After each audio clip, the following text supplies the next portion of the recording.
Well, her story inspired a best-selling book called Empty Mansions, the mysterious Manhattan heiress who acquired masterpieces by Monet and Renoir. And hung them in lavish homes she chose not to live in.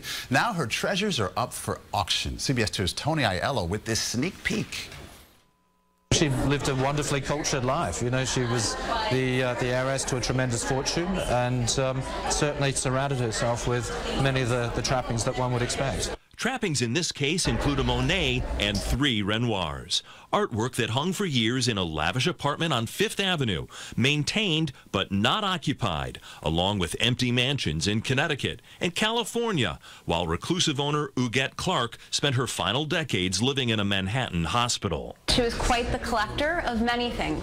Brooke Lampley of Christie's, New York, says Clark displayed this Monet painting of water lilies in her 5th Avenue dining room. This work has not been on public view since 1926. This is estimated at $25 to $35 million. In the 1950s, Huguette Clark bought this Renoir showing young women playing badminton for about $125,000. Today, the auction estimate for this painting is between $10 and $15 million. She clearly knew her art, perhaps because she herself was trained as an artist. This self-portrait and her paint palette among the more affordable items in the auction at just a few $1,000s each.